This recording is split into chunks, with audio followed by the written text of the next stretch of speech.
कल्पना कीजिए, आप दुनिया के सबसे खूबसूरत झरनों में से एक के किनारे खड़े हैं। चारों तरफ मेघालय के घने जंगल हैं, ठंडी हवा चल रही है और आपके साथ वो इंसान है जिसके साथ आपने जीवन भर साथ निभाने की कस्में खाई हैं। आप एक रोमांटिक तस्वीर के लिए मुस्कुराते हैं, लेकिन आप ये नहीं देख पाते कि आपके पीछे खड़ी आपकी नई नवेली दुल्हन अचानक एक कदम पीछे हट जाती है और ठीक उसी पल एक अनजान शख्स आपके पीछे आकर हवा में एक भारी और धारदार हथियार उठा लेता है। ये कोई हादसा नहीं था और ना ही कोई लूटपाट। ये हाल ही के समय की सबसे खौफनाक और सोची समझी साजिश थी जिसने पूरे देश को सन्न कर दिया। एक ऐसी कहानी जहां डिजिटल फुटप्रिंट्स, जीपीएस ट्रैकिंग और ड्रोन कैमरों ने एक ऐसे सच को बेनकाब किया जिस पर यकीन करना नामुमकिन सा लगता है। इस खौफनाक साजिश की शुरुआत को समझने के लिए हमें चलना होगा मध्य प्रदेश के इंदौर शहर। साल 2024 का अंत करीब था और 29 साल का राजा रघुवंशी अपनी जिंदगी से बेहद खुश था। वो अपने परिवार का ट्रांसपोर्ट का अच्छा खासा बिजनेस संभालता था। राजा एक बहुत ही सीधा और हंसमुख इंसान था जो अब अपनी जिंदगी में सेटल होना चाहता था। अक्टूबर के महीने में राजा के परिवार ने एक मैट्रिमोनियल ऐप पर 24 साल की सोनम की प्रोफाइल देखी।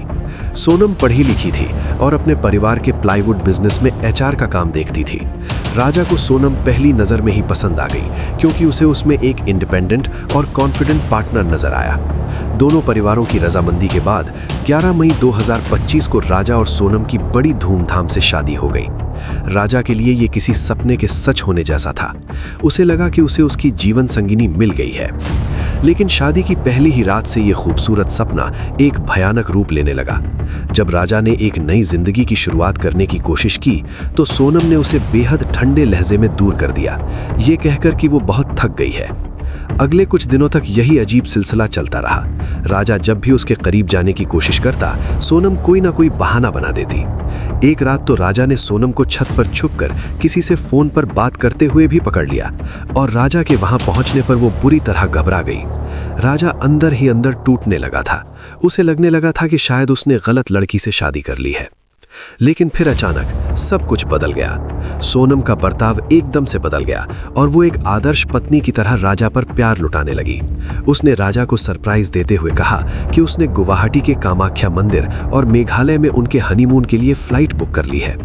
प्यार का भूखा राजा ये देखकर खुशी से झूम उठा। वो इस बात से पूरी तरह अनजान था कि वो जिस ट्रिप के लिए अपने नए कपड़े पैक कर रहा है वहां से वो कभी लौट कर नहीं आएगा। 20 मई 2025 को यह नया जोड़ा फ्लाइट लेकर नॉर्थ ईस्ट की खूबसूरत वादियों में पहुंच गया।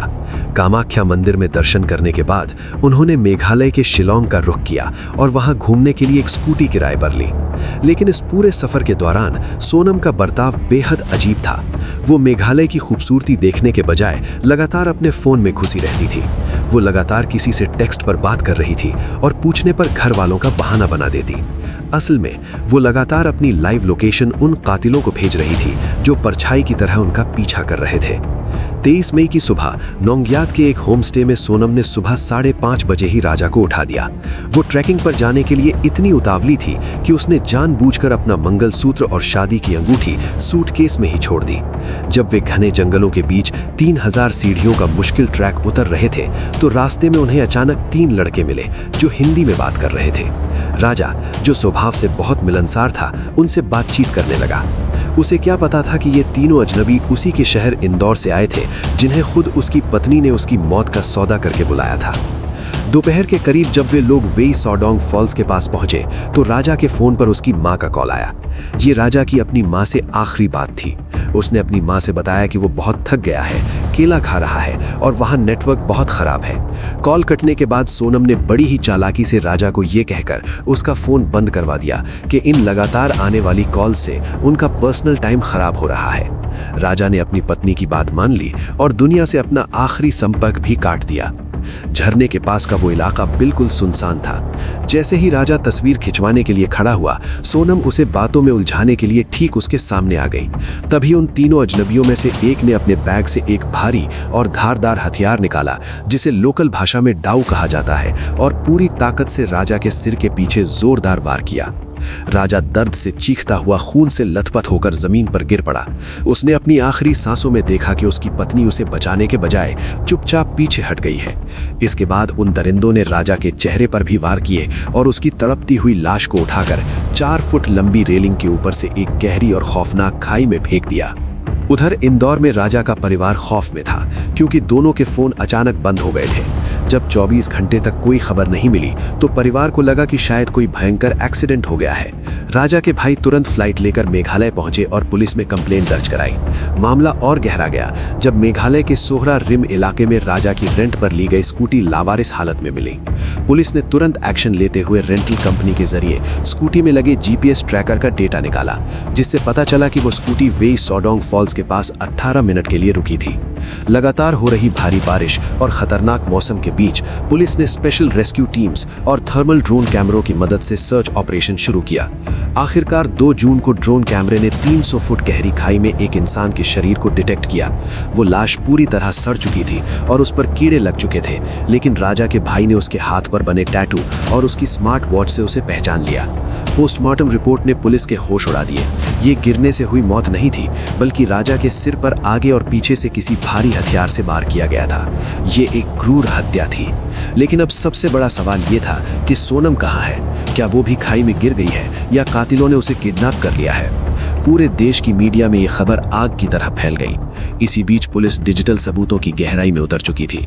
जब सोनम के कॉल रिकॉर्ड्स खंगाले गए तो एक रहस्यमयी नाम बार बार सामने आया, संजय वर्मा। हनीमून पर होने के बावजूद सोनम इस इंसान से दर्जनों बार बात कर रही थी। और फिर 9 जून की रात उत्तर प्रदेश के गाजीपुर के एक हाईवे ढाबे पर एक लड़की चेहरा ढके बदहवास हालत में पहुंचती है। वो रोते हुए एक फोन मांगती है और अपने परिवार को कॉल करके कहती है कि उसे मेघालय में किडनैप कर लिया गया था और वो किसी तरह अपनी जान बचाकर भागी है। ये लड़की सोनम थी। दुनिया के लिए वो एक विक्टिम थी, लेकिन पुलिस पूरा सच जान चुकी थी। पुलिस की डिजिटल जांच में यह साफ हो गया था कि वो संजय वर्मा कोई और नहीं बल्कि सोनम के पिता की प्लाईवुड कंपनी में काम करने वाला अकाउंटेंट राज कुशवाहा था। राज और सोनम एक दूसरे से प्यार करते थे, लेकिन दूसरी जाति का होने के कारण सोनम का रूढ़िवादी परिवार इस रिश्ते के सख्त खिलाफ था। अपने परिवार की जिद और समाज के डर के आगे झुककर सोनम ने राजा से शादी तो कर ली, लेकिन उसने और राज ने मिलकर एक ऐसा खौफनाक प्लान बनाया जो किसी भी इंसान की रूह कंपा दे। हनीमून से पहले ही राज ने इंदौर के ही 3 लड़कों को पैसों का लालच देकर हत्या के लिए तैयार कर लिया था। वे हथियार लेकर मेघालय पहुंचे और सोनम की दी हुई लाइव लोकेशन के जरिए राजा का पीछा करते रहे। मर्डर के बाद सोनम को किसी ने किडनैप नहीं किया था। उसने अपना खून से सना रेनकोट एक कातिल को दिया, अपनी पहचान छुपाने के लिए बुर्का पहना और गुवाहाटी से बस और ट्रेनें बदलती हुई 4 अलग अलग राज्यों से गुजरती हुई सीधे इंदौर आ गई। वो 13 दिनों तक इंदौर के ही एक किराए के फ्लैट में छुपकर अपने प्रेमी राज के साथ रह रही थी। जब पुलिस ने डिजिटल फुटप्रिंट्स के जरिए राज और उन तीनों कातिलों को पकड़ लिया, तब घबराहट में सोनम ने गाजीपुर भागकर झूठी किडनैपिंग का आखिरी नाटक रचा। आज राजा रघुवंशी के कातिल सलाखों के पीछे अपनी सजा का इंतजार कर रहे हैं, लेकिन ये केस अपने पीछे कई खौफनाक सवाल छोड़ गया है। इस कहानी में सबसे ज्यादा डराने वाली बात वो धारदार हथियार या वो गहरी खाई नहीं है। सबसे ज्यादा डराने वाली बात वो शातिर दिमाग है जिसने शादी के मंडप में कस्में खाई, कैमरे के सामने मुस्कुराकर तस्वीरें खिंचवाई और अपने पति का हाथ पकड़कर उसे मौत के मुंह में ढकेल दिया। सोनम और राज के पास भागने के या सच बोलने के कई रास्ते थे, लेकिन उन्होंने एक बेगुनाह इंसान की जिंदगी छीनने का रास्ता चुना। ये केस हमें हमेशा याद दिलाएगा कि कभी-कभी सबसे बड़ा खतरा किसी अनजान सड़क पर या घने जंगल में नहीं होता। कभी-कभी वो खतरा हमारे साथ ही चल रहा होता है, हमारे सबसे करीब, बस उस सही मौके के इंतजार में जब हम अपना हाथ उसकी तरफ बढ़ाएं और वो हमें उस गहरी खाई में ढकेल दे।